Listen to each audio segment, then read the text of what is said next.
Hey everybody, it's author Brittany Rivers / Britt Lee here, and today I am doing an official Behind the Indie author episode. So if you're new here, all of my contemporary and dark romance go under Britt Lee, and then all of my paranormal, sci-fi retellings, and fantasy romance go under Birdie Rivers.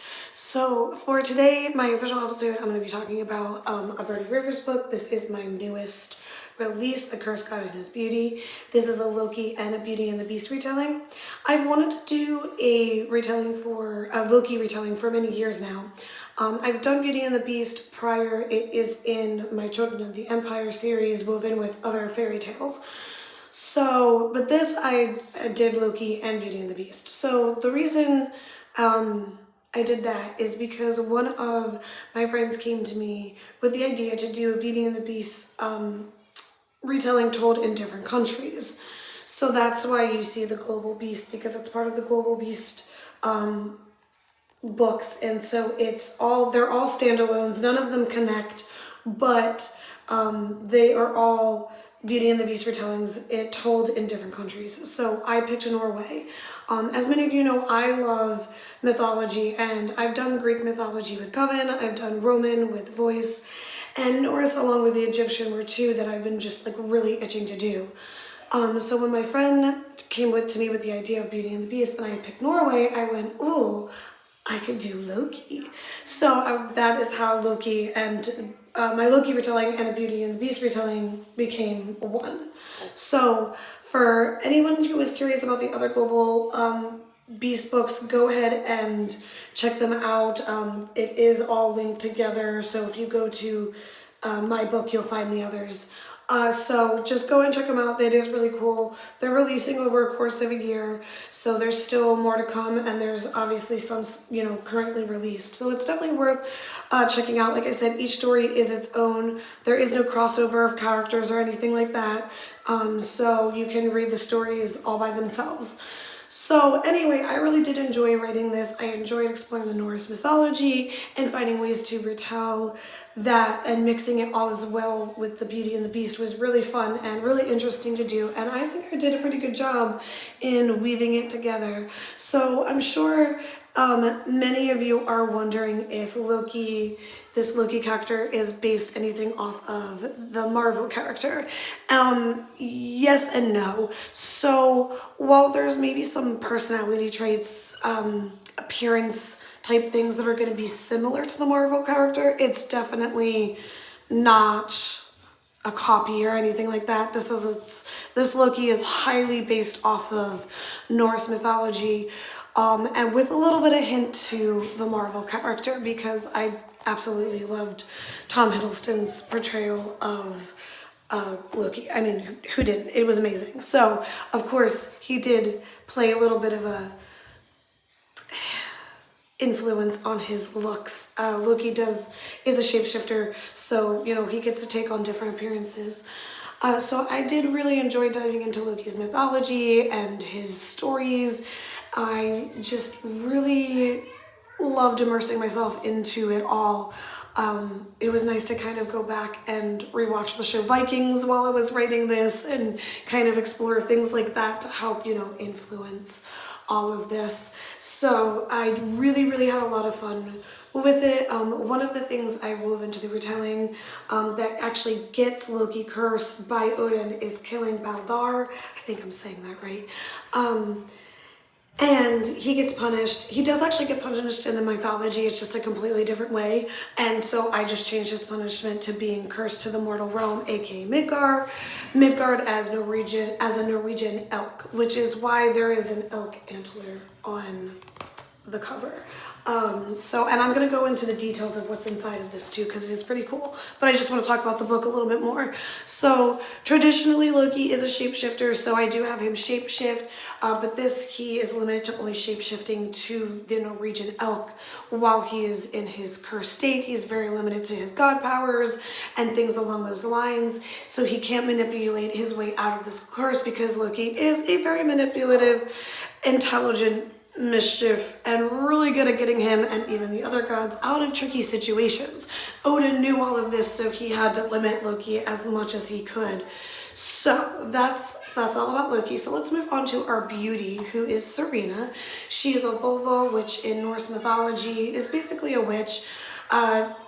We're just gonna keep it short and sweet. There's a little bit more to it than that, but we're just gonna keep it simple for the sake of the video. So with that, she is a bit more, I really enjoyed going a bit more into the Volva mythology and exploring their roles in history and then applying that to the story.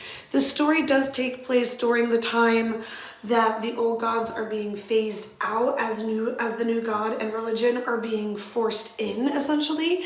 So it makes things hard for Serena, as her family is blessed by Freya and Frigg, to carry on the Volva magic through the female heirs of the family. So she lives in the woods near her village. It's a small village. She can get away with practicing the old ways for now because it is a smaller village. But eventually she knows that, like everywhere else, she's going to be either forced to conform or forced to live in complete exile or face death. So she's, kind of in this weird situation. So, she does choose to live in the woods kind of by herself so she can practice the old ways in peace. She does have some loyal people who, practice in secret, kind of embrace the new on the outside, but, secretly in their own home, they're still practicing the old ways. So she makes her living off of those clients and things along those lines. Eventually, Loki, when he gets cursed, his paths cross with Serena. And when their paths cross, Loki, she offers him protection because she is technically a servant of the gods. Volvas ultimately serve the gods.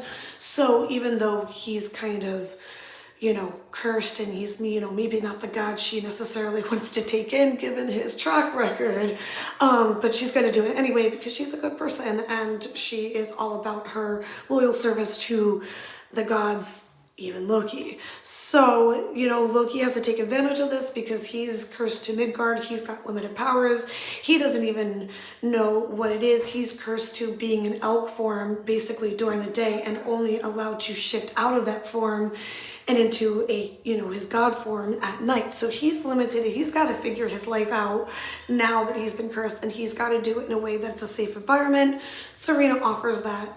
Forced proximity, it's one of my favorite tropes, and it fits too perfectly with this. And honestly, forced proximity is definitely something in Beauty and the Beast, period. So it definitely really had to be woven into this.